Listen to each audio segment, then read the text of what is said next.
बिस्मिल्लाहिर्रहमानिर्रहीम अल्लाहुम्मा सल्लि व सल्लिम व बारिक अलैहि। डायरेक्शन पॉडकास्ट हाफिज़ अहमद के साथ एक बार फिर आपको खुशामदीद कहते हैं एक नए मेहमान और एक नए मौजू के साथ।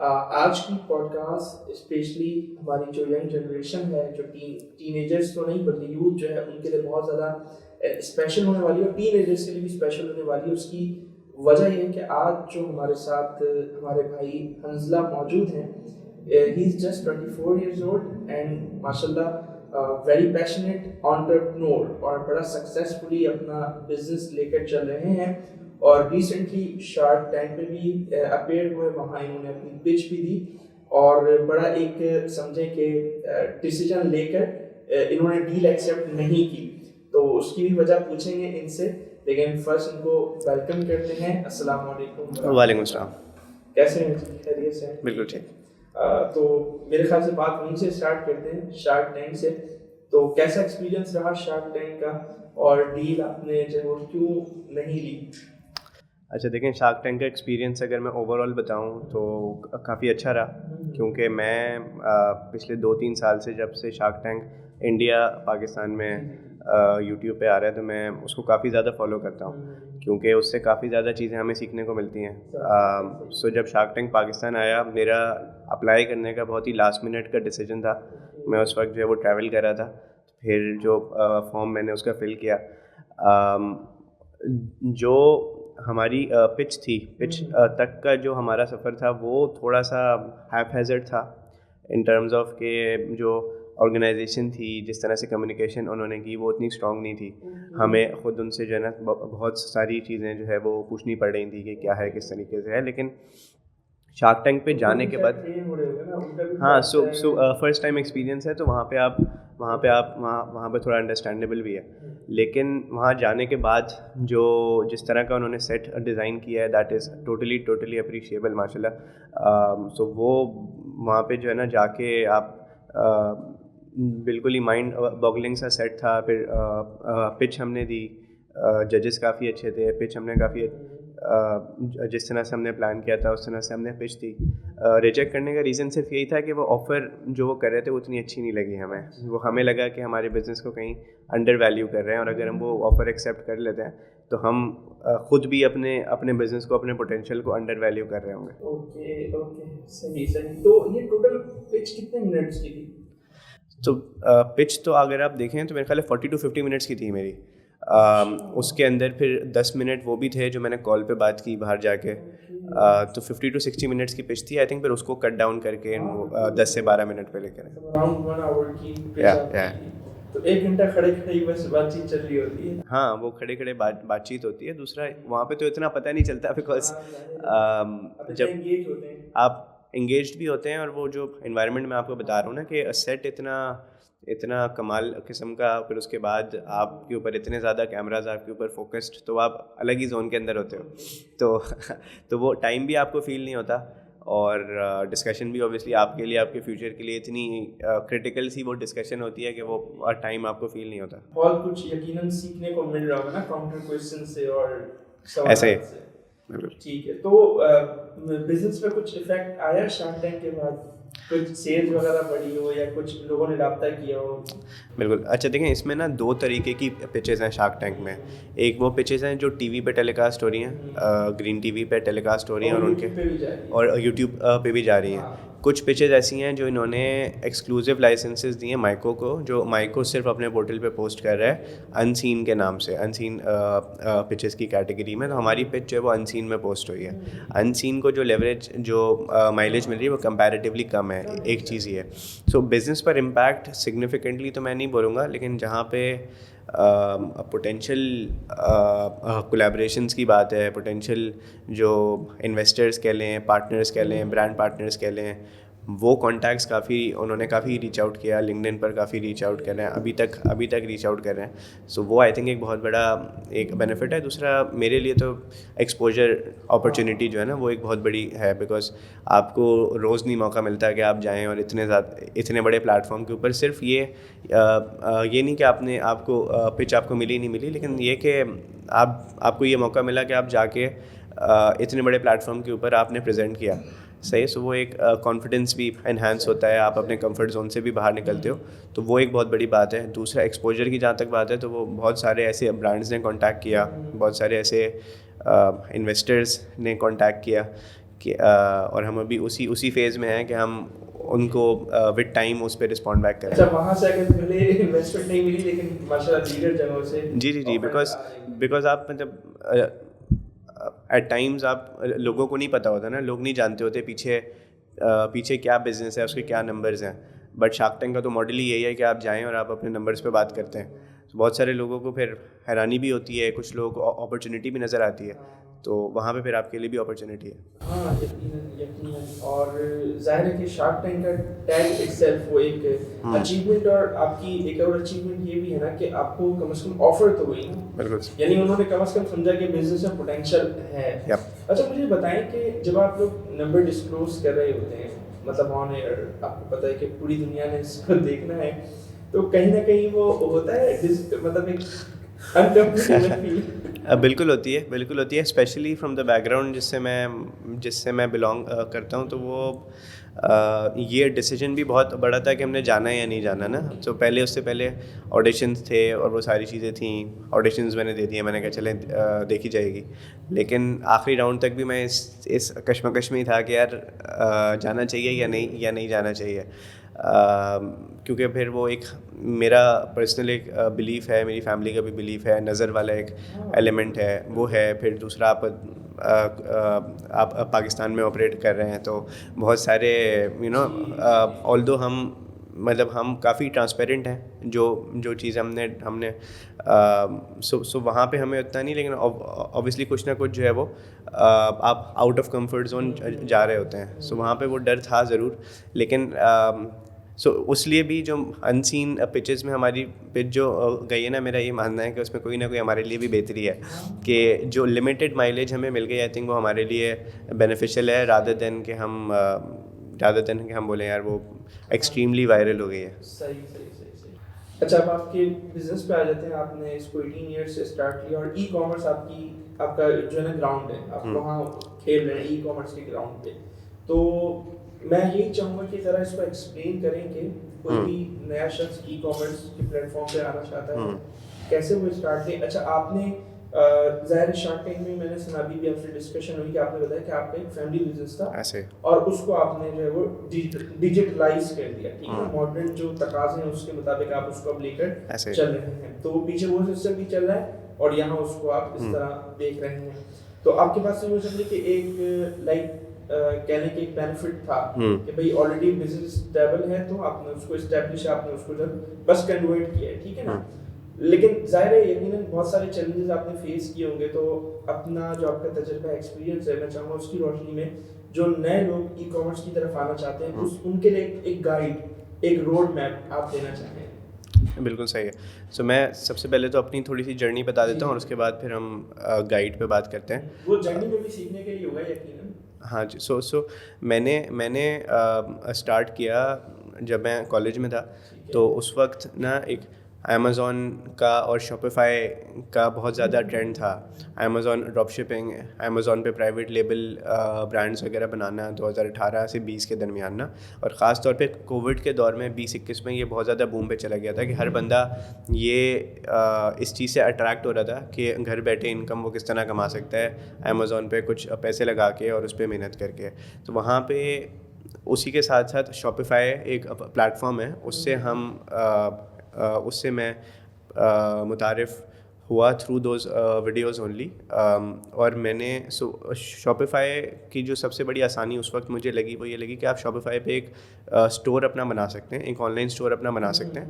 और हमने स्टार्ट किया ड्रॉप शिपिंग से। तो drop shipping as a model ये है कि आप दुनिया के किसी कोने में अपने प्रोडक्ट्स को बेच रहे हैं, लेकिन वो जो प्रोडक्ट्स हैं वो आपने स्टॉक में नहीं रखे हुए।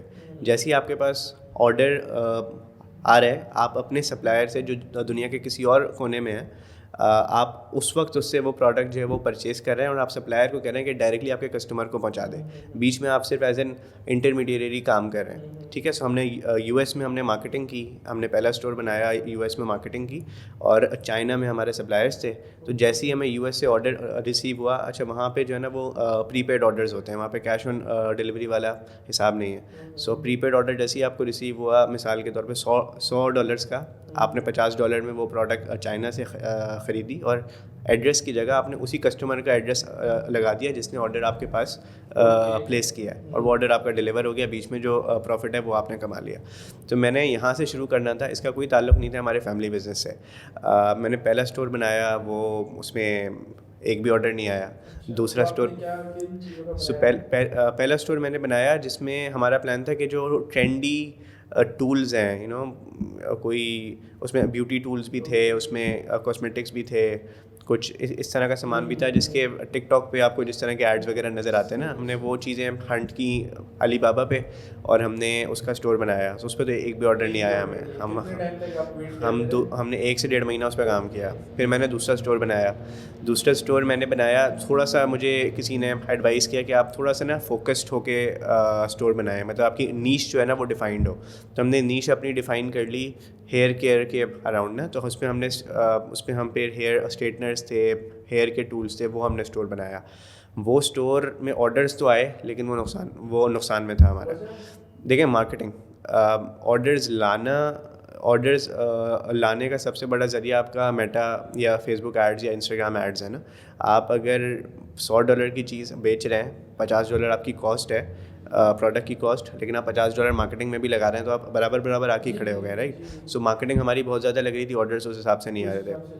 2 से 2.5 महीना मज़ीद मैंने उस पर काम किया। पहली वाले जो वो थी शॉप थी, उसमें ऑर्डर्स, उसमें मार्केटिंग नहीं की थी? उसमें मार्केटिंग की थी, मार्केटिंग करने के बाद भी ऑर्डर्स नहीं आए। तो उस वक्त तो हमें ये फीडबैक मिला कि यार आप बहुत ज़्यादा प्रोडक्ट्स में काम कर रहे हो, जी, आप किसी नीश में काम नहीं कर रहे। दूसरा जो स्टोर बनाया उसमें ये फ़ीडबैक मिला कि आप जो नीश पे भी काम कर रहे हो, नीश पे भी ना करो, आप बनाओ एक सिंगल आइटम स्टोर, एक सिंगल प्रोडक्ट का स्टोर बनाओ और उसी पे अपनी पूरी वेबसाइट को बेस करो। फिर हमने एक तीसरा स्टोर बनाया जिसमें हमने लैम्प्स पे फोकस किया।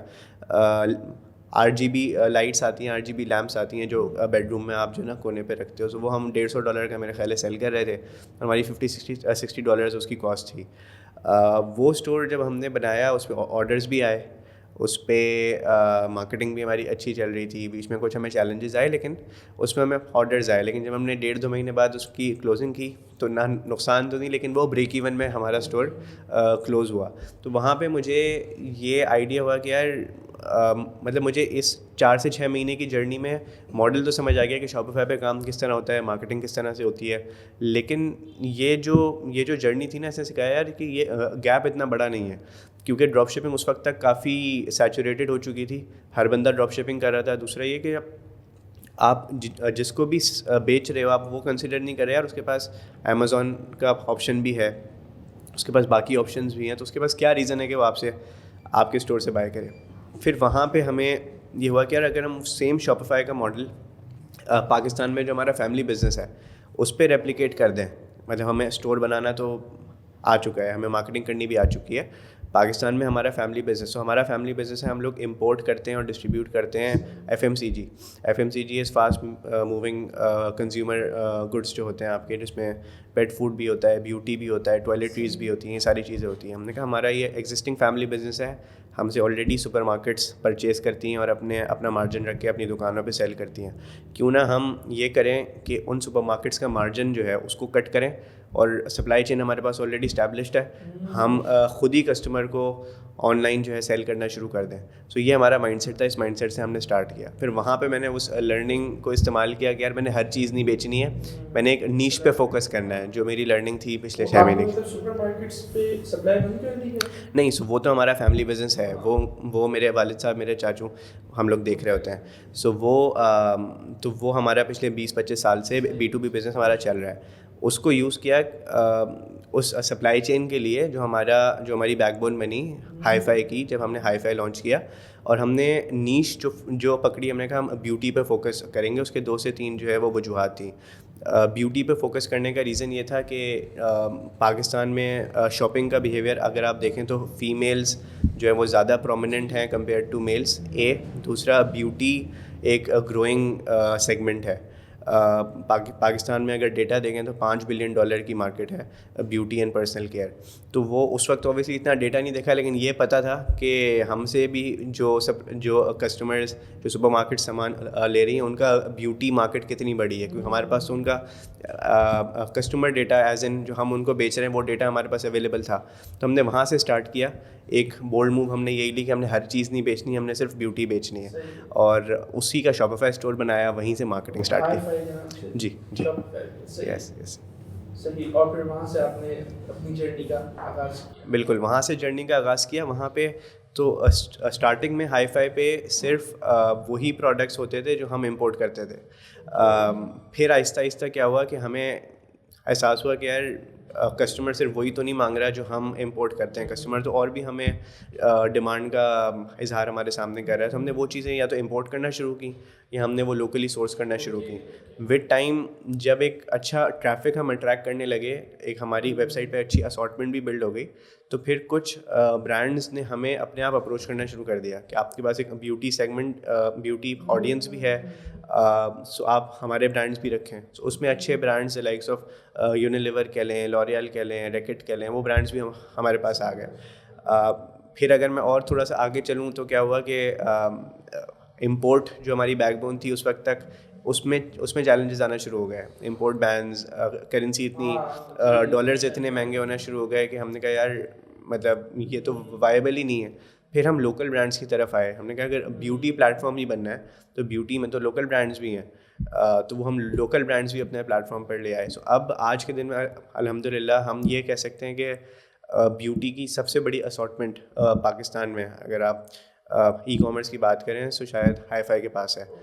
माशाल्लाह माशाल्लाह। तो आपने शॉपिफाई को सिलेक्ट किया, इसके अलावा और भी प्लेटफॉर्म्स हैं ना, जैसे अमेज़ॉन है, अलीबाबा है, उनकी तरफ आप नहीं गए?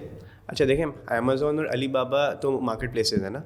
अमेज़ॉन और अलीबाबा पे आप एज अ सेलर अपने आप को लिस्ट डाउन कर सकते हैं और उस पर सेल कर सकते हैं। शॉपिफाई जो है, शॉपिफाई एक प्लेटफॉर्म है जो आपको अपनी वेबसाइट बनाने का मौका देता है। तो शॉपिफाई के अगेंस्ट आप सही कह रहे हैं, और प्लेटफॉर्म्स हैं, उसमें मैजेंटो है, वो कॉमर्स है, लेकिन शॉपिफाई उसमें कोई भी बंदा अगर स्टार्ट करे उसके लिए बेस्ट है। उसके 2-3 रीज़न्स हैं। शॉपिफाई की जो फंक्शनैलिटी है वो मेनली ड्रैग एंड ड्रॉप है, मतलब आप आधे घंटे के अंदर एक शॉपिफाई स्टोर अभी तैयार कर सकते हैं, उसको लाइव कर सकते हैं। वो इतना सिंपली डिज़ाइंड है। कितना उसमें स्टार्ट में इनिशियल कितना पैसा लगता है? कुछ भी नहीं है। एक बहुत ही बेसिक प्लान है। आई थिंक अभी तो उन्होंने 3 महीने के लिए $1 पे रखा हुआ है उसको। उसके बाद भी अगर आप देखें मेरा ख्याल है $29 है। तो जो मैंने भी शॉपिफाई ड्रॉप शिपिंग स्टोर जो स्टार्ट की उस वक्त $29 4 से 5 हज़ार रुपये होते थे। वो इतनी ज़्यादा बड़ी अमाउंट नहीं थी। कितने महीनों के लिए? 1 महीने का $29। सो वो है, और आप मतलब सो उसमें कोई डेवलपमेंटल कॉस्ट की ज़रूरत नहीं है। अगर आप खुद से स्टार्ट कर रहे हैं, आप खुद से स्टोर बना सकते हैं। आपको किसी डेवलपर की होस्टिंग लेने की, किसी चीज़ की ज़रूरत नहीं है। आप एक शॉपिफाई स्टोर लें $29 में, एक आप अपने नाम, जो भी आपने नाम रखना है उसका डोमेन लें, 1200, 1500, 2000 रुपये में, दोनों को लगाएं, आपका स्टोर स्टार्ट हो गया। स्टोर स्टार्ट हो गया आपका। और शॉपिफाई पे आप यानी मार्केटिंग आपको मेटा पे ही करनी है, शॉपिफाई पे आप मार्केटिंग नहीं कर सकते। जैसे अमेज़ॉन पे तो अमेज़ॉन भी आप मार्केटिंग करते हैं ना, और उसको ऊपर लाते हैं, तो शॉपिफाई पे भी कुछ ऐसा है? नहीं, देखें वही बात है ना कि अमेज़ॉन पे तो ऑलरेडी बायर्स आ रहे हैं, उस पर तो ऑलरेडी ट्रैफिक कुछ आ रहा है। अब आपने उस ट्रैफिक के सामने अपने प्रोडक्ट को अगर ऊपर लाना है तो आपको उस पर मार्केटिंग करनी है। PPC आपका एक अलग से ही शॉपिफाई आपका अपना प्लेटफॉर्म है। हाँ, जैसे अमेज़ॉन की तरह, मतलब कैसा? ऐसा ही है। तो शॉपिफाई आपका अपना प्लेटफॉर्म है, उस पर तो अभी कोई भी ट्रैफिक आ ही नहीं रहा है। तो आपको उस पर कुछ भी ट्रैफिक लाना है तो आप वो मेटा पे करें, टिकटॉक पे करें, यूट्यूब पे करें, आप उस पर मार्केटिंग करते हैं। और ये जो आपने अपना हाई-फाई स्टार्ट किया, ये ड्रॉप शिपिंग मॉडल नहीं था, ये आपकी अपनी प्रोडक्ट्स आपके हाथ में थी और फिर आपने उसको सेल आउट करने शुरू? ऐसे हाई-फाई में देखें, हाई-फाई में मल्टीपल मॉडल्स हैं। हमने स्टार्ट किया रिटेल मॉडल कह लें कि उसमें प्रोडक्ट्स हमारे पास वेयर हाउस में रखे हुए थे। सही है। सो वो तो हमारी अपनी इंपोर्ट थी, तो वो हमने कहा कि प्रोडक्ट्स मौजूद हैं, वही प्रोडक्ट्स हमने लाइव किए जो कि हमारे वेयर हाउस में मौजूद थे। लेकिन विद टाइम हमने फिगर आउट किया कि हम सिर्फ इस मॉडल पे काम नहीं कर सकते। उसके बाद हमने 2 मॉडल्स और इसमें ऐड किए। अच्छा, ये रिटेल मॉडल था? जी, ये अब आपने 2 मॉडल और? जी। तो रिटेल के बाद हमने स्टार्ट किया ड्रॉप शिपिंग, या ड्रॉप शिपिंग नहीं, आप उसको क्रॉस डॉक उसको कह लें। क्रॉस डॉक मॉडल में ये है कि प्रोडक्ट्स हमारी वेबसाइट पे लिस्टेड हैं, जो उसके ब्रांड्स हैं उसके पीछे या जो सप्लायर्स हैं उनसे हमारा ये कॉन्ट्रैक्ट है कि जैसे ही हमारे पास इस प्रोडक्ट का ऑर्डर प्लेस होगा आप ये प्रोडक्ट हमारे वेयर हाउस में डिलीवर कर दोगे और हम फिर अपने वेयर हाउस से उसको डिस्पैच कर देंगे। सो ये सिमिलर है ड्रॉप शिपिंग से, लेकिन जी जी जी या सो हमारी सारी डिस्पैचिंग हमारे सेंट्रल वेयर हाउस से ही हो रही है। अभी तक हमने सप्लायर को ये ऑप्शन नहीं दिया कि वो डायरेक्टली कस्टमर को डिस्पैच करे। तो ये हमारा क्रॉस डॉक का मॉडल है। उसके बाद फिर एक हमारा मॉडल है कंसाइनमेंट का। कंसाइनमेंट का मॉडल ये है कि सप्लायर्स जो हैं अपने प्रोडक्ट्स हमारे वेयर हाउस में रखवा देते हैं हमारे पास, और उसमें जैसे ही ऑर्डर कोई प्लेस होता है हम वो अपने पास से डिस्पैच कर देते हैं। आफ्टर अ सर्टेन पीरियड, 1 महीने का पीरियड ले लें या 3 महीने का पीरियड ले लें, उसमें से जितनी सेल्स हो जाती हैं उसके हम सप्लायर्स को प्रोडक्ट्स दे देते हैं और बाकी प्रोडक्ट्स हम उनको वापस दे देते हैं। इसमें मतलब जो डिस्पैच करता है वो सप्लायर डायरेक्ट नहीं, सो डिस्पैचिंग सारी हमारे वेयर हाउस से ही हो रही है। इन तीनों मॉडल्स में फ़र्क क्या है और हमें फ़ायदा क्या है और कस्टमर्स को फ़ायदा क्या है। अगर हम सिर्फ रिटेल पर जाएं सो हमें एक चैलेंज फेस होगा वेयर हाउस की कैपेसिटी का, हमें चैलेंज फेस होगा कैश फ्लो का हमें। लेकिन हम अगर कंसाइनमेंट पर आते हैं या क्रॉस डॉक पर आते हैं तो वो सारे प्रोडक्ट्स हम अपनी वेबसाइट पर लिस्ट डाउन कर सकते हैं जो हमें नेसेसरीली परचेज़ करने की ज़रूरत नहीं है। सप्लायर को क्या फ़ायदा है, जिन सप्लायर्स की जिन ब्रांड्स की बहुत बड़ी रेंजेस हैं वो हमारे वेयर हाउस में प्लेस कराना उनके लिए भी फ़ायदा नहीं है ना, उनका स्टॉक भी हमारे वेयर हाउस में स्टक हो रहा है। तो ये बेनिफिट्स हैं। ओके ओके ओके, ज़बरदस्त। तो इसको कहाँ तक ले जाने का इरादा रखते हैं? अरे मैंने एक बात सुनी है कि जब तक आप किसी प्रोडक्ट को बनाने की तरफ नहीं आते तब तक आप कोई बहुत बड़ा बिजनेस नहीं डेवलप कर सकते। ये मैंने सुना है। अच्छा, अभी तक तो आप दूसरे प्रोडक्ट्स ले रहे हैं, अपनी आपकी जो है वो इन्वेंशन कुछ नहीं है या कोई वो नहीं है ऐसे। अच्छा देखें, इसमें ये जो आपका आर्ग्यूमेंट है ये कुछ जगहों पे रेलेवेंट है, कुछ जगहों पे देखें आप अगर इस पर्सपेक्टिव से देखें कि अमेज़ॉन आज जितना बड़ा है या वॉलमार्ट आज जितना बड़ा जाइंट है वो दूसरों के प्रोडक्ट्स बेच कर ही है। इम्तियाज़ आपके सामने है।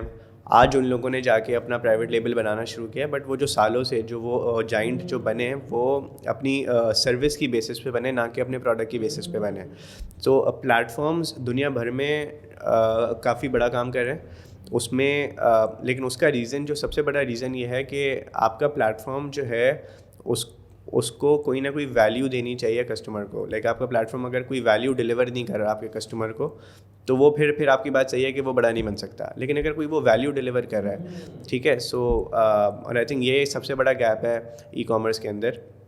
जो अभी आपका सवाल भी था कि लोग यहाँ पे ये समझ रहे हैं कि हम अगर ई कॉमर्स स्टोर बना लेंगे और उस पर मेटा एड्स चला लेंगे तो हमारा स्टोर चलना शुरू हो जाएगा, हमें ऑर्डर्स आने शुरू हो जाएंगे। एक बहुत बड़ा एलिमेंट जो हम ई कॉमर्स से मिस कर रहे हैं आज वो कस्टमर का है। जब हम एक ऑफलाइन स्टोर बनाते हैं, हम एक दुकान खोलते हैं तो उसमें सबसे बड़ा फ़ायदा ये होता है कि कस्टमर आके हमारे साथ इंगेज कर रहा होता है, हमें उसका फीडबैक जो है वो रियल टाइम में मिल रहा होता है। तो हम अपने सारे डिसीजंस, अपनी प्राइसिंग, अपनी प्रोडक्ट असॉर्टमेंट, क्या स्टॉक रखना है क्या नहीं रखना, किस टाइम दुकान खोलनी है किस टाइम बंद करनी है, सारा फीडबैक हमें उस कस्टमर से मिल रहा होता है। ऑनलाइन में ये नहीं है। ऑनलाइन में आप अपने कमरे में बैठे हैं, अपने ऑफिस में बैठे हैं, अपने बेडरूम में बैठे हैं और आप मार्केटिंग चला रहे हैं, आप स्टोर बना रहे हैं, आप उसको डिज़ाइन कर रहे हैं, आप उसकी प्राइस रख रहे हैं, सारी चीज़ें आप अपने हिसाब से ही कर रहे हैं। एक बहुत बड़ा जो गैप है वो कस्टमर फीडबैक का है, राइट। आप इससे क्या होता है कि आप उस डिल्यूजन में चले जाते हैं कि जो डिसीजन मैं ले रहा हूँ वो सही है, क्योंकि आपको कस्टमर का फीडबैक तो मिल नहीं रहा, राइट। तो ई कॉमर्स में जो बहुत बड़ा गैप जो मुझे फील होता है और मेरी भी लर्निंग है विद टाइम, वो ये कि आप कस्टमर्स को जानने के लिए आप जो स्टेप्स ले सकते हैं, अंडरस्टैंड करने के लिए उनका बिहेवियर आप लें ताकि आप अपने डिसीजंस तो सही तरीके से लें। सो यही फिर आपका सवाल कि अगर आपका ई कॉमर्स का बिज़नेस है, ई कॉमर्स का प्लेटफॉर्म है जो अपने प्रोडक्ट्स जिसके अपने प्रोडक्ट्स नहीं है वो कोई ना कोई सर्विस दे रहा है, वो अगर सिर्फ ये अंडरस्टैंड कर ले कि मेरा कस्टमर मुझसे क्या चाह रहा है, या अगर कस्टमर मेरे पास ऑर्डर प्लेस कर रहा है तो वो क्यों कर रहा है, मैं ऐसी क्या सर्विस उसको दे रहा हूँ कि वो मेरे पास से ऑर्डर प्लेस कर रहा है, तो मैं उसी प्लेटफॉर्म को, उसी सर्विस बेस्ड बिजनेस को without having any of my products listed मैं उसको बहुत बड़ा बना सकता हूँ। तो ये एक हमारी लर्निंग रही है। अभी मतलब मैं पूछना ये चाहूँगा दोबारा कि अभी आप जिस स्टेज पे हैं ज़ाहिर है आपने बताया यूनिलीवर भी माशाल्लाह आप लोगों के साथ काम कर रहा है, तो एक बहुत बड़ा ब्रांड है और इसमें तो बस यही है ना कि आपने प्रोडक्ट्स लेना और आगे बेचने हैं। तो मतलब ये एंड हो गया आपकी जर्नी का या इसके भी आगे कोई स्टेप है? नहीं, सो मैं ये बोलूँगा ये अभी एंड तो दूर की बात, ये अभी स्टार्ट भी नहीं हुआ, क्योंकि देखें जिस जिस जिस मॉडल दुनिया का सबसे बड़ा जो ब्यूटी का जो जो प्रोडक्ट्स बनाते हैं, दुनिया के सबसे बड़े जो प्रोडक्शन करते हैं ब्यूटी उसकी सेगमेंट्स में, तो वो आपको अपनी प्रोडक्ट्स देना शुरू कर ठीक है, क्या तब एंड हो जाएगा फिर मतलब मैं आपको बता। अच्छा, सो इसमें जो हमारा विज़न है, और ये हमारा विज़न भी विद टाइम जो है वो चेंज हुआ है, वो ये है कि देखें, क्या आपकी फैमिली हाई फाई को जानती है या हाई फाई से ऑर्डर्स प्लेस करती है? आपका जवाब होगा नहीं, शायद नहीं। लेकिन क्या आपकी फैमिली जो है वो makeup, skin care, personal care के प्रोडक्ट्स इस्तेमाल करती है? आपका जवाब होगा डेफिनेटली यस। ठीक है, सो हमारा जो विज़न है अभी वो ये है कि पाकिस्तान में कोई एक ऐसा प्लेटफॉर्म नहीं है जो जब भी आपको ब्यूटी के रिलेटेड कोई भी प्रोडक्ट्स चाहिए हो, आप कहें कि यार मैं इस प्लेटफॉर्म पे जाऊँ और मैं यहाँ से परचेज़ कर लूँ। ये हमारा विज़न है कि देखें, सो इसमें दोनों पार्ट्स हैं। एक पार्ट आपने बिल्कुल सही आइडेंटिफाई किया, एक तो सप्लायर्स हैं कि सप्लायर्स हमें वो ब्रांड्स हमारे साथ जुड़ जाएं जो कस्टमर्स को चाहिए और हमारी वेबसाइट से वो इजीली अवेलेबल हों। दूसरा पार्ट उसमें यह है कि कस्टमर्स हमारे पास कस्टमर्स हम पे इतना भरोसा करें कि कुछ भी ब्यूटी मुझे चाहिए, मैंने हाई फाई पर जाना है, तो उसमें तो अभी बहुत बड़ा गैप है। क्योंकि अगर आप देखें तो क्योंकि उसमें एक गैप तो उसमें ई कॉमर्स का है कि ई कॉमर्स आज भी ऑफलाइन का मेरे ख्याल है 1 से 1.5% है। तो एक बहुत बड़ा गैप तो वो है कि ई कॉमर्स वैसे ही बहुत ज़्यादा छोटा है। दूसरा गैप ये है कि ई कॉमर्स के अंदर हम कहाँ पे खड़े हैं, तो हम रिगार्डलेस के हम बज़ाहिर तौर पे बहुत बड़ा नंबर रेवेन्यू की टर्म्स में आज के दिन में कर रहे हैं, लेकिन वो भी अगर हम ब्यूटी की मार्केट अंडरस्टैंड कर लें ना कि मेकअप पाकिस्तान में कितना कंज्यूम होता है, या स्किन केयर पाकिस्तान में कितना कंज्यूम होता है, या शैम्पूस, कंडीशनर्स पाकिस्तान में कितने कंज्यूम, वो नंबर तो बहुत बड़ा है। तो आपका जो सवाल है, तो विज़न हमारा यही है कि जब भी कोई पाकिस्तान में ब्यूटी की बात करे, उसके माइंड में सबसे पहले हाई फाई है, वो हाई फाई पर जाए, उसको एक दिन के अंदर उसके प्रोडक्ट्स जो है वो घर पे मिल जाए। ये हमारा विज़न है। गुड, माशाल्लाह माशाल्लाह, अल्लाह ताला बरकत देता फरमाए और विज़न में कामयाबी भी दे। अच्छा, ये जो लाइक ब्रांड्स हैं वो आपके पास क्यों आ रहे हैं, मतलब आपकी प्लेटफॉर्म से क्यों सेल कर रहे हैं? अच्छा, नंबर 2, फॉर एग्जांपल मुझे किसी स्पेसिफिक ब्रांड की प्रोडक्ट खरीदी, मैं आपके पास से क्यों लूँगा? मैं उनकी वेबसाइट से क्यों ऑर्डर नहीं करूँगा? वहाँ पे ज़्यादा मुझे ट्रस्ट आएगा ना मेरा। सही, बिल्कुल ठीक है। ये आपने बहुत अच्छा सवाल किया, क्योंकि हम भी इसी सवाल को डेली अंडरस्टैंड करने की कोशिश करते हैं कि इसके पीछे क्या रीज़न है। क्योंकि आपका बहुत ही वैलिड सवाल है। देखें, दो चीज़ें हैं। एक चीज़ ये है कि ब्रांड्स हमारे पास क्यों आ रहे हैं, डायरेक्टली सेल क्यों नहीं कर रहे हैं ना।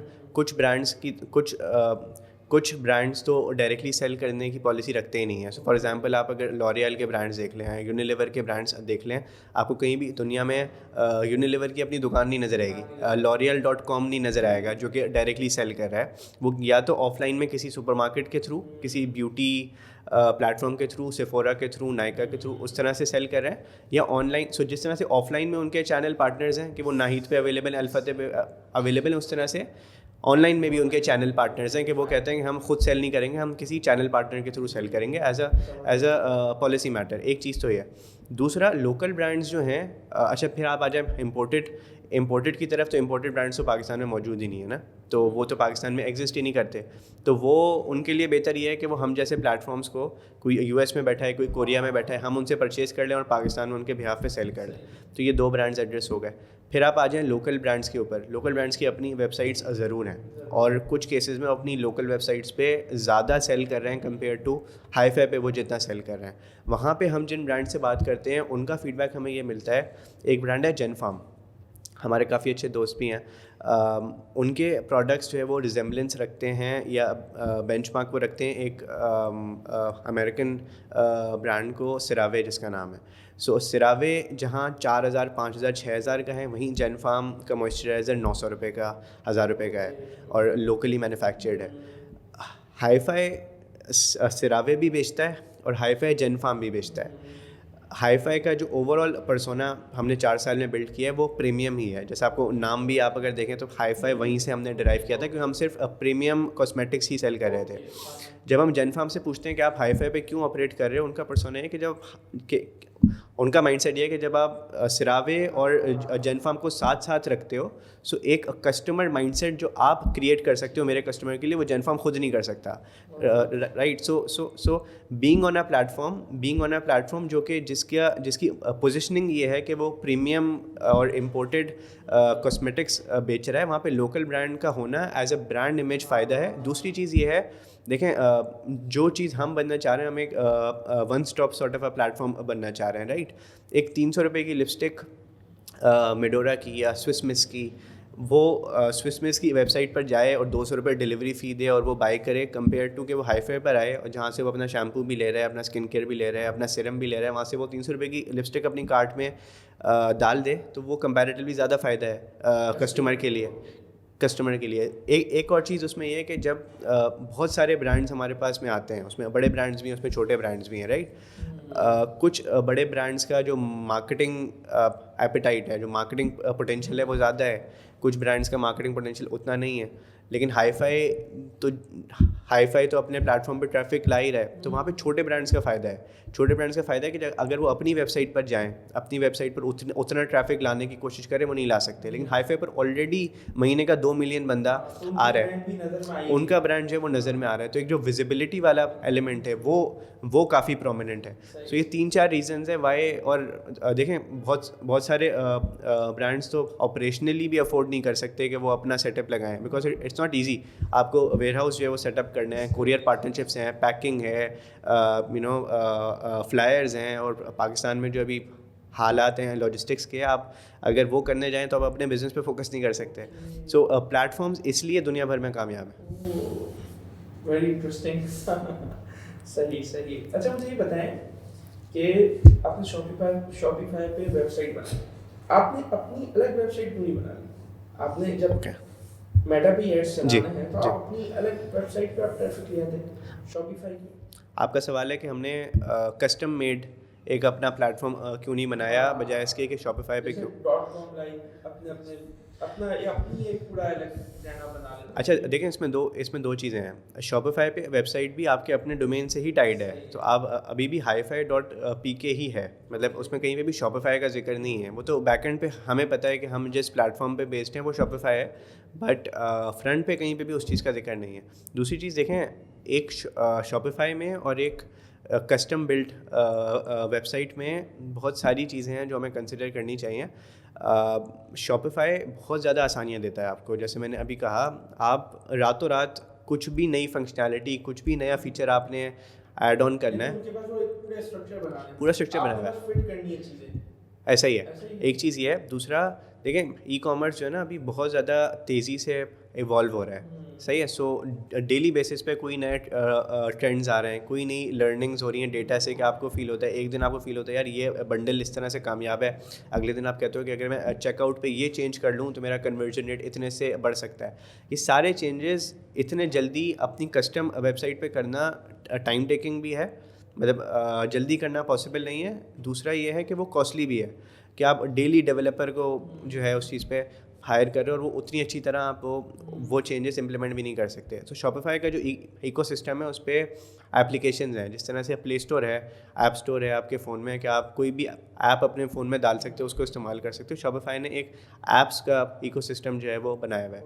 आपको प्राइसिंग को मॉडिफाई करना है, कोई ख़ास किस्म की आपको प्राइसिंग लगानी है, आप उसकी एप्लीकेशन डालो, $5 $10 की एप्लीकेशन डालो, उस पर कर लो। बंडलिंग करनी है उस पर कर लो, एफिलिएट मार्केटिंग करनी है उस पर कर लो। मतलब कोई भी चीज़ आपने अपने स्टोर पे ऐड करनी है, आप उसकी रेलिवेंट एप्लीकेशन उस पर डालो और आप उसको कर लो। सो एजिलिटी जो है ना, जितने जल्दी हम डिसीजन उस पर ले सकते हैं, वो शॉपिफाई पे काफ़ी आसान है।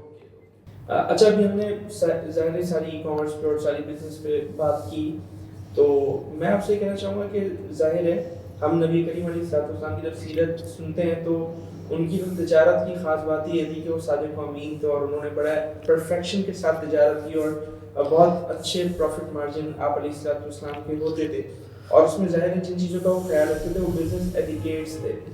तो ई कॉमर्स में सुना है फ्रॉड बहुत होता है ना, ऐसे तो इसको कैसे देखते हैं, क्या कहना चाहेंगे जो न्यू कमर्स हैं उनको, क्या इस हवाले से आप जो है ना कहना चाहेंगे? बिल्कुल देखें, हमारे केस में तो ये सवाल काफ़ी ज़्यादा रेलेवेंट है, क्योंकि हमने जब स्टार्ट किया था ना, तो हमने जब चैलेंजेस मार्केट में देखे कि आज हम जो प्रोडक्ट्स मार्केट में सेल कर रहे हैं उसमें चैलेंज किया, उसमें सबसे बड़ा चैलेंज जो है वो ट्रस्ट का ही था। लोगों को बिल्कुल भरोसा नहीं था कि, क्योंकि देखें स्किन केयर ले लें, कॉस्मेटिक्स ले लें, ये इसके बारे में कस्टमर्स बहुत ज़्यादा टिपिकली सेंसिटिव हैं, बहुत ज़्यादा कंसर्न है। सो ट्रस्ट हमारे केस में तो बहुत ही बड़ा फैक्टर है। उसमें जो हमारी भी इसमें अंडरस्टैंडिंग थी कि अगर किसी तरह हमने कस्टमर्स का भरोसा गेन कर लिया तो हम फिर सक्सेसफुल हो जाएंगे। हमने जब स्टार्ट किया तो मैंने आपको जो बैकग्राउंड बताया, बहुत सारे प्रोडक्ट्स हम अपने आप इंपोर्ट अपने आप कर रहे थे, तो हमें उस पर भरोसा था कि हम ऑथेंटिक प्रोडक्ट्स ही लेकर आ रहे हैं। हमारी ये सोच थी हम जैसे ही उनको लिस्ट डाउन करेंगे ये सेल होना शुरू हो जाएंगे, लेकिन उस तरह से नहीं हुआ, क्योंकि हमारी प्राइसेस भी अच्छी थी। हमने ये चीज़ इंटरेस्टिंग फैक्ट देखा, हम जितनी अच्छी प्राइसेस दे रहे हैं कस्टमर्स उतना ज़्यादा कंसर्न हो रहे हैं कि ये इतने कम में किस तरह बेच रहे हैं, कहीं ये फेक तो नहीं है, कहीं वो तो नहीं है। दूसरा, जितना हम मार्केटिंग में आज के दिन में इन्वेस्ट करते हैं, मेनली हमें इसलिए करना पड़ता है क्योंकि ऑलरेडी जो एक माइंडसेट बन चुका है कस्टमर्स का ई कॉमर्स को लेके, काफ़ी ख़राब है, क्योंकि कुछ ऐसे बुरे एक्सपीरियंसेस उनके हो चुके हैं कहीं ना कहीं ई कॉमर्स को लेके कि उनको ई कॉमर्स पर भरोसा नहीं है। सो उसमें मैं यही कहूँगा, आज अगर आप हाईफे पर जाएं, आप सबसे पहली चीज़ जो आपको नज़र आती है, आपको ऑथेंटिसिटी सर्टिफिकेट्स नज़र आते हैं हर उस ब्रांड के जिसके साथ हम काम कर रहे हैं। तो हर ब्रांड ने हमें लेटर दिया हुआ है जिस पर उन्होंने साइन करके दिया हुआ है कि हाईफे हमारा एक ऑथेंटिक सप्लायर है। इस तरह की मूव्स का रीज़न ही यही है कि कस्टमर का जो भरोसा है वो हम किसी तरह रीगेन कर लें। दूसरी बात देखें, जहाँ तक आपका सवाल है, एक ट्रांसपेरेंसी का फैक्टर बहुत बहुत इम्पॉर्टेंट है कि आप जो पीछे हैं वही आप जो है वो सामने हैं। जो बात आप अपने सप्लायर से कर रहे हैं, जो आपकी उनसे कमिटमेंट है, आप उसको फुलफ़िल करें। जो आपकी कस्टमर्स के साथ आपकी कमिटमेंट है, आप उसको फुलफ़िल करें। कहीं पे देखें, जिस तरह बिज़नेस आपका ग्रो होता है, आप उस कमिटमेंट से शायद आप ऊपर नीचे होते हैं, लेकिन आप उसके बारे में ट्रांसपेरेंट रहें। सो अभी फॉर एग्जांपल हमारा नवंबर, हमने हिस्टोरिकली सबसे ज़्यादा ऑर्डर्स किए नवंबर में, तो हमारी जो डिलीवरी टाइमलाइन थी जो 2 से 3 दिन थी, वो 5 से 7 दिन पे चली गई, क्योंकि हमारे पास इतने ऑर्डर्स थे कि हम उसको फुलफ़िल नहीं कर पा रहे थे। वहाँ पे हमने ट्रांसपेरेंट होके, ना कि कस्टमर को हम ये कहें कि नहीं आज मिल जाएगा, कल मिल जाएगा, हमने पूरा नोट लगा दिया कि हम बिल्कुल अपनी कैपेसिटी को पहुंच चुके हैं और आपका ऑर्डर आपको इतने दिन में ही मिलेगा। आप अगर ऑर्डर करना चाह रहे हैं तो कर ले, नहीं करना चाह रहे तो कोई मसला नहीं है। इस तरह की छोटी छोटी चीज़ें हैं जो आपको, आई थिंक ट्रांसपेरेंसी का फैक्टर है। चाहे आपके सप्लायर्स हों, चाहे आपकी टीम हो, चाहे आपके कस्टमर्स हो, आप उनसे ट्रांसपेरेंट रहें। और जहाँ पे देखें ऑथेंटिसिटी की बात है, हमारे लिए भी बहुत आसान है कि आज के दिन हाईफे पे इतना ट्रस्ट बन चुका है, हम कुछ भी अपनी वेबसाइट पे लगाते हैं, बगैर मार्केटिंग के हम उसको बेच सकते हैं। लेकिन वही एक बात है कि हम जितनी सेंसिटिव इंडस्ट्री में हैं, हम समझते हैं हमारी बहुत बड़ी जिम्मेदारी है कि हम क्या चीज़, क्योंकि हम ब्यूटी में हैं, स्किन केयर में हैं, वो प्रोडक्ट्स आपकी स्किन पे रिएक्शन कर सकते हैं, आपके उसमें कोई भी नेग्लिजेंस जो है वो बहुत बड़ा नुकसान पहुंचा सकती है। तो आई थिंक ये कोलैबोरेटिवली सबकी ज़िम्मेदारी है ई कॉमर्स में जो काम कर रहे हैं, कि ई कॉमर्स पे ऑलरेडी एक काफ़ी ट्रस्ट का डेफिसिट है। सो उसमें अगर हमें इसको आगे लेके जाना है ना, सो एक आध बुरा एक्सपीरियंस भी कस्टमर का ट्रस्ट जो है वो तबाह कर सकता है। कोलैबोरेटिवली सबकी ज़िम्मेदारी है कि सब उसमें एथिकली ऑपरेट करें। अच्छा, मैं बस एक, चूँकि ज़ाहिर आप एक फील्ड में काम कर रहे हैं, तो एक सवाल जहन में आ रहा था मेरे कि मार्केटिंग जो होती है, आपको कितने टाइम बाद मार्केटिंग के रिजल्ट मिलना शुरू हुए थे? अच्छा देखें, इसमें मार्केटिंग एक काफ़ी ब्रॉड टर्म है। उसके अंदर दो तरह, अगर मैं उसको दो में डिवाइड कर लूँ, तो एक आपकी है कन्वर्जन मार्केटिंग, जिसमें आप गोल ही ये कर रहे हैं, जिसमें आपका गोल ही ये है कि मुझे उससे कन्वर्जन्स लेके आनी है, एज एन परचेजेस लेकर आनी है। सो वो रिज़ल्ट्स आपको इंस्टेंटली भी मिल सकते हैं, डिपेंडिंग ऑन कि आपके बाकी फैक्टर्स कितने अच्छे हैं, आप क्या प्रोडक्ट बेच रहे हैं, आप उसकी क्या प्राइस है, वो कस्टमर को चाहिए भी कि नहीं चाहिए, कस्टमर के लिए उसकी क्या वैल्यू है, आप सही जगह पे अपना एड्स जो हैं वो प्लेस कर रहे हैं या नहीं कर रहे हैं, आपके एड्स की जो बेसिक्स हैं, उसके क्रिएटिव्स और बाकी चीज़ें वो इन लाइन हैं या नहीं। ये 5-6 फैक्टर्स अगर आपके मीट हो रहे हैं तो इंस्टेंटली भी आपको परचेजेस मिल सकते हैं। जहाँ तक बात है ब्रांडिंग की कि लोग आपको, सो फॉर एग्जांपल आप बिल बोर्ड लगा रहे हैं तो उसके रिजल्ट्स, टीवी पे वो चला रहे हैं उसके रिजल्ट्स, देखें वो डिपेंड करता है कि आप कितना कितना कंसिस्टेंटली कर रहे हो, कितना होलिस्टिक बेसिस पे कर रहे हैं। सो ऐसा नहीं है कि आपने एक जगह बिलबोर्ड लगा दिया और आप एक्सपेक्ट करेंगे आप मुझे रिजल्ट्स मिलना शुरू हो जाएंगे, या एक जगह आपने यूट्यूब पे कोई ऐड चला दिया बोलेंगे मुझे इसके रिजल्ट्स मिलना शुरू हो जाएंगे। आपकी कम्युनिकेशन जो है ना वो इंटीग्रेटेड होनी चाहिए। इंटीग्रेटेड से मुराद ये है कंसिस्टेंट होनी चाहिए, हर जगह आप एक ही चीज़ को कम्युनिकेट कर रहे हैं और आप 360 डिग्रीज़ जो है वो कम्युनिकेट कर रहे हैं। तो 360 डिग्री से मुराद है कि जो बिलबोर्ड आपका कम्युनिकेट कर रहा है वही बंदा जब घर जा रहा है तो उसको उसी का यूट्यूब ऐड नज़र आ रहा है, फिर वो यूट्यूब पे देखे जब अपना फेसबुक खोल रहा है वही चीज़ उसको फेसबुक पे नज़र आ रही है, वो आपकी जी, और वो जितनी वो कम्युनिकेशन इंटीग्रेटेड होगी उतना ज़्यादा आपको, उतना जल्दी आपको रिजल्ट मिल सकता है। अच्छा ये बताएं, फिजिकली भी आने का इरादा है, फिजिकल स्टोर्स खोलने का इन फ्यूचर? जी बिल्कुल प्लान्स में है, क्योंकि पाकिस्तान में आप अभी जैसे मैं आपको बता रहा था कि नंबर अगर आप स्टैट्स भी देखें तो ऑफलाइन सिग्निफिकेंटली ज़्यादा बढ़ा, और हम अगर ट्रस्ट भी देखें कस्टमर का तो ऑफलाइन ऑपरेशन से आपका ट्रस्ट काफ़ी जल्दी आ सकता है। सो उस हवाले से बिल्कुल हमारा प्लान है। और मैं बस ये कहना चाहूँगा नाज़रीन से आखिर में इस पॉडकास्ट में जो हमारी डिस्कशन हुई, तो बिज़नेस में कुछ जो ट्रांजैक्शंस हैं वो ऐसी हैं कि जिनको शरिया ने अप्रूव नहीं किया हुआ। जैसे अगर मैं कहूँ तो ड्रॉप शिपिंग उसमें से एक चीज़ है कि जिसमें हाँ गुंजाइश निकल आती है और उसमें कुछ एक दो टेक्निक्स होती हैं। वो जाहिर है कि हमारे सुनने वाले जब भी वो ये काम करने लगे तो वो स्कॉलर्स के पास ज़रूर बैठें और उनसे वो ज़रूर जो है वो गाइडेंस इस हवाले से लें।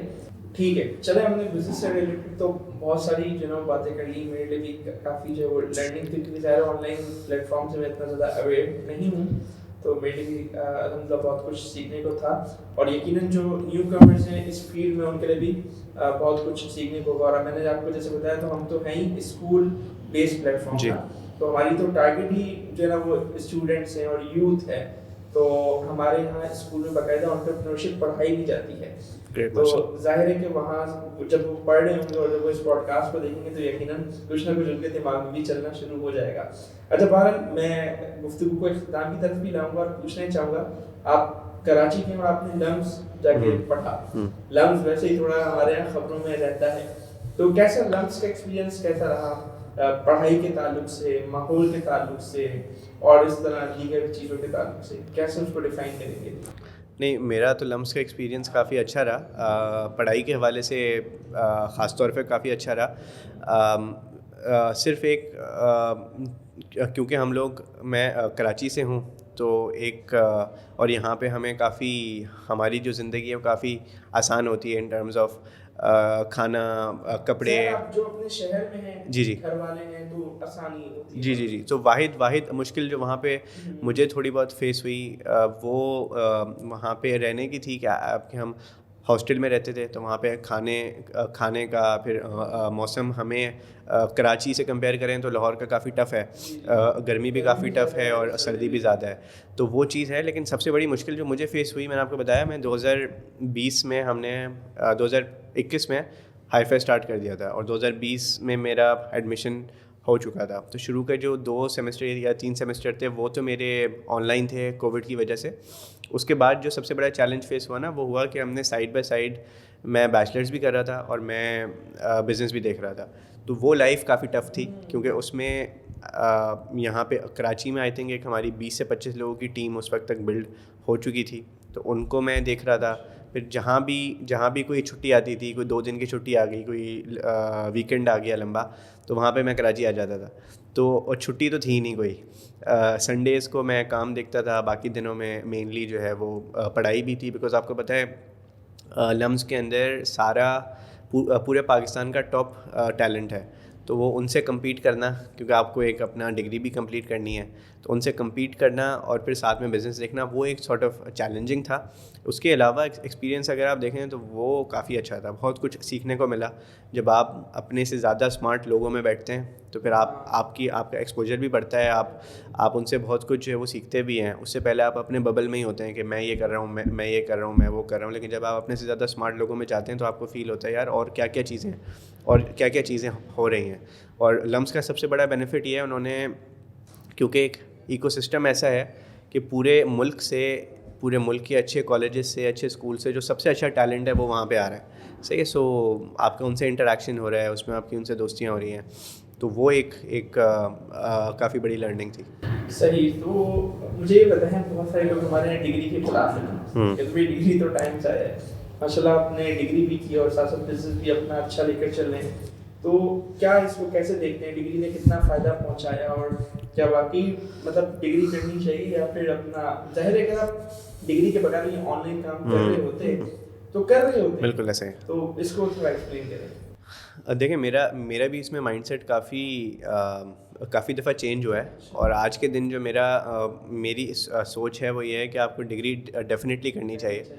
उसके रीज़न्स देखें 2-3 हैं। मैं ये नहीं बोलूँगा कि मैंने कोई ऐसी ख़ास चीज़ें सीखी हैं जो आज मैं अपने बिज़नेस में अप्लाई कर रहा हूँ तो मैं बहुत ज़्यादा सक्सेसफुल हो रहा हूँ, शायद नहीं। लेकिन एटलीस्ट जो डिग्री है ना वो आपको सोचने समझने की सलाहियत दे देती है। जब आप 4 साल लगाते हैं, आप उसमें प्रेजेंटेशंस भी दे रहे हैं, आप अलग अलग लोगों से जो है वो इंटरेक्ट भी कर रहे हैं, जी, आप चीज़ों को एनालाइज भी कर रहे हैं, और वो जितनी अच्छी डिग्री होती है वो उतना अच्छा आपको वो सारी चीज़ें देती है। सो एक तो वो सोचने समझने की सलाहियत, क्रिटिकल थिंकिंग, प्रेजेंटेशन, इंटरैक्ट किस तरह से करना है, बात कैसे करनी है, अपने आप को कैरी किस तरह से करना है, वो चीज़ें आपको देती है। दूसरा ये कि देखिए मैंने मैनेजमेंट साइंसेज में डिग्री तो की है जो शायद पाकिस्तान की सबसे अच्छी डिग्री है, लम्स की डिग्री। लेकिन मैंने उसमें कोई बहुत ज़्यादा टाइम नहीं लगाया। मैं कोई टॉप स्टूडेंट नहीं था, क्योंकि जैसे मैंने आपको बताया मैं मल्टीपल चीज़ें कर रहा था। ना मैंने कोई बहुत ज़्यादा अच्छी GPA से उसको क्लोज़ किया। तो शायद मुझे वो हैंड्स ऑन टूल्स पर शायद मेरा कमांड नहीं है, डेटा के, या पावर BI ले लें, या R ले लें, या डेटा के टूल्स ले लें, या जो मैंने कोर्सेज़ किए। लेकिन एटलीस्ट मुझे ये पता है कि क्या क्या चीज़ पॉसिबल है, क्या क्या चीज़ हो सकती है। सो आज भी अगर मैं किसी का इंटरव्यू कर रहा हूँ, या अगर मैं अपनी किसी डिपार्टमेंट की प्लानिंग कर रहा हूँ, तो मुझे पता है हम किन किन टूल्स का फ़ायदा उठा सकते हैं। वो फ़ायदा उठाने के लिए रिसोर्सेज मौजूद हैं, वो बच्चे भी मौजूद हैं, मेरे लम्स के जो कॉलीग्स हैं वो भी मौजूद हैं, कुछ मेरे साथ अभी काम भी कर रहे हैं, IBA के बच्चे भी मौजूद हैं, CBM के बच्चे भी मौजूद हैं। लेकिन एटलीस्ट मुझे ये पता है कि यार मैं कहाँ तक जा सकता हूँ। तो वो चीज़ आपको डिग्री, वो एक्सपोजर और वो सोचने की सलाहियत आपको डिग्री से मिलती है। और इसी के साथ आज की इस पॉडकास्ट को हम इख्तिताम की तरफ लाते हैं। बहुत शुक्रिया आपका, और बहुत अच्छा लगा आपसे बातचीत करके, और इंशाल्लाह फिर आपसे मुलाकात होगी किसी नए मेहमान, किसी नए पॉडकास्ट में। अस्सलाम वालेकुम व रहमतुल्लाहि व बरकातहू।